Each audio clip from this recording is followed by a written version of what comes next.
myself to you all. I love meeting new people, but it's always nice to meet new people that are like-minded and fun to be around.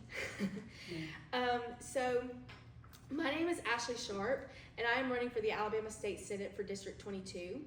I was born in Baldwin County as a sixth-generation Alabamian. My parents are Charles Sharpe, who is in law enforcement, and my mom, Renee Sharpe, who held down a few different jobs, sometimes 2 and 3 at a time. I grew up in a conservative Christian family that took us to church every time the doors were unlocked.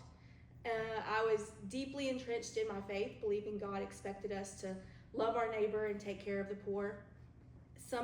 Something I knew all too well. My family struggled financially, relying on my church and the government assistance to get by. From the moment I turned 16, I have been working because it was important that I had a job to take care of my family.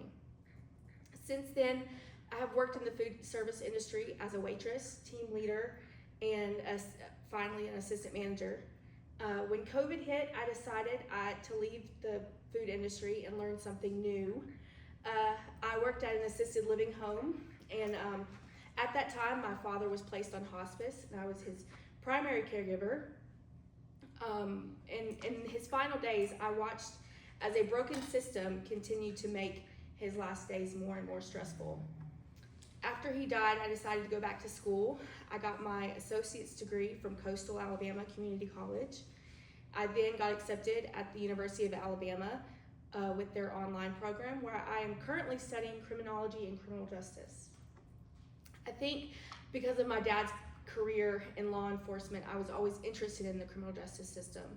I realized pretty early on that this system is completely unethical and needs to be reformed.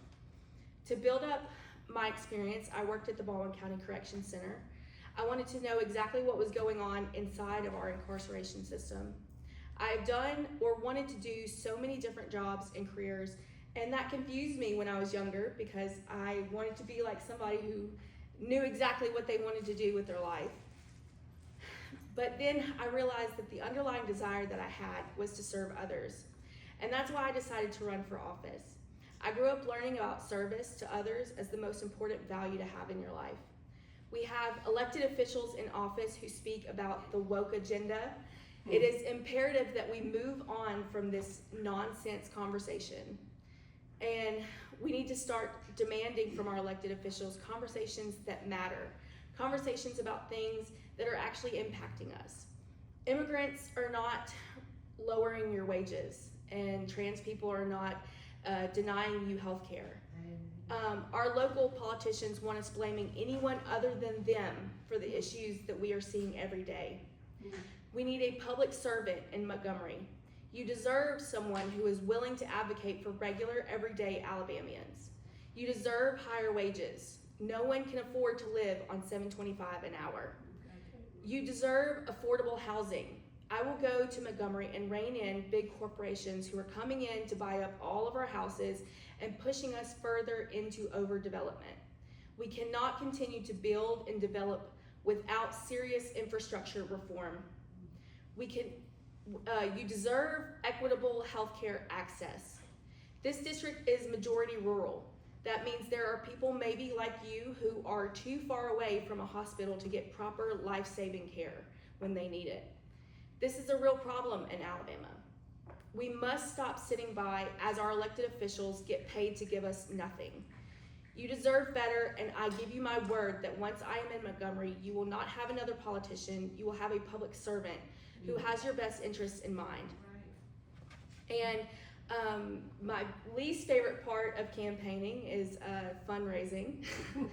If you would like to contribute to my campaign, there are QR codes on the tables in the back. Right now, my fundraising is focusing on yard signs. So if you give a minimum of $5 for a donation, I will bring a yard sign personally to your house. You can also sponsor yard signs. So for every $5 you give, that sign will, that's one sign that I will buy and place in your city, on your street, wherever you want it to be. So thank you so much.